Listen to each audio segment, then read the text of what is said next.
Covenant love, இந்த உடன்படிக்கையின் அன்பு எப்படி வேலை செய்கிறதுன்னு போது முதலாவது பொண்ணு புரிஞ்சுக்கணும். இந்த உடன்படிக்கையின் அன்பில் முதல்ல வர்றது செயல், பிறகு தான் ஃபீலிங்ஸ் வருது, உணர்ச்சிகள் வருது. நிறைய பேர் உணர்ச்சியில் முதல்ல வச்சிடுறாங்க. அதனால் முதல்ல நான் என்ன விளக்க போகிறேன், இப்போது முதல்ல செயல் தான் வரணும், அப்புறம் தான் உணர்ச்சி. உணர்ச்சியில் எதுவும் தப்பு கிடையாது, ஆனால் அதை கொண்டாந்து முதல்ல வைக்கக்கூடாது.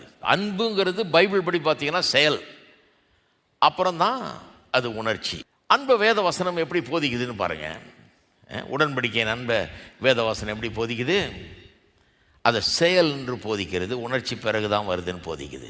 ஆனால் இந்த உலகம் எப்படி நம்புது? அன்புனா என்ன சொல்லுது? ஒரு பொண்ணுகிட்ட ஒருத்தவன் சொல்கிறான், நம்ம 2 பேரும் ஒன்றா சேர்ந்து வாழலாமே அப்படின்றான். அவன் சொல்கிறான், கல்யாணம் பண்ணிக்கலாமே, அப்போ ஒன்றா சேர்ந்து வாழலான்னு. அவன் சொல்கிறான், உன்னோட நான் வாழ்கிறதுக்கு உனக்கு ஒரு பீஸ் ஆஃப் பேப்பர் தேவையா? என் அன்பு எவ்வளோ பெருசு, எவ்வளோ ஒன்று அவன் மேலே பாசத்தை வச்சுருக்கிறேன் நான்.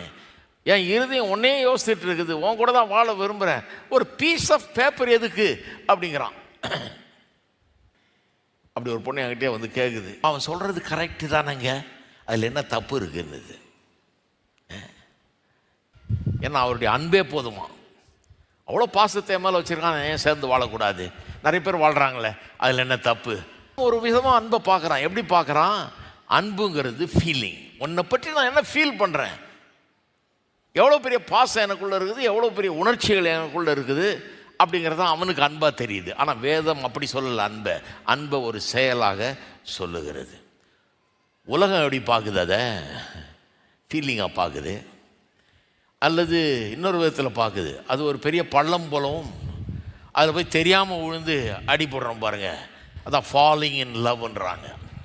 பள்ளம் இருக்கிறது தெரியாமல் போய் தடுக்கி விழுந்து கையை காலை உடச்சிட்டு வர்றது, அந்த மாதிரி நினைக்கிறாங்க அன்புனா. இன்னும் சிலர் என்ன நினைக்கிறாங்க, அன்புங்கிறது ஏதோ அது நம்மளை பிடிச்சிக்கும், நம்மளால் ஒன்றும் செய்ய முடியாது. வைரஸ் மாதிரி, கொரோனா வைரஸ் மாதிரி. நல்லா தாங்க இருந்தேன், திடீர்னு கொரோனா வந்துருச்சு, நான் என்ன பண்ணுறது, நம்மளால் ஒன்றும் பண்ண முடியாது. அன்பு கூட அப்படி தான் நினைக்கிறாங்க. திடீர்னு வந்துடுது, அது அப்படியே நம்மளை நிரப்புது, அப்படியே பொங்கி வலியுது, என்னால் ஒன்றும் பண்ண முடியல, எனக்கு அப்படியே விறுவிறுந்து காரெல்லாம் ஆடிடுச்சு, இந்த பையனை பார்த்தோன்னா உள்ளமெல்லாம் அப்படியே இதாகிடுச்சு, இந்த பொண்ணை பார்த்தோன்னா அப்படியே ஆயிடுச்சு. அப்படி தான் விளக்குவாங்க. அதை வைரஸ் பிடிச்சா மாதிரி பிடிச்சிக்கிச்சு. அது எத்தனை பேரை கொண்டு இருக்கு தெரியுமா வைரஸ்? நம்ம என்னங்க பண்ண முடியும்? அது வருது, அது பிடிச்சிக்குது. அது மாதிரி தான் அன்பு அப்படின்னு நினைக்கிறாங்க. ஆனால் வேதவாசனம் சொல்லுது, இல்லை இல்லை, அன்புங்கிறது ஒரு ஃபீலிங்கும் கிடையாது, தெரியாமல் போய் பள்ளத்தில் விழுறதும் கிடையாது, கொரோனா வைரஸ் மாதிரி அது நம்மளை பிடிச்சிக்கிட்டு நம்மளால் ஒன்றும் முடியல, அதெல்லாம் அன்பு கிடையாது. அன்புனா என்ன? ஒரு செயல்.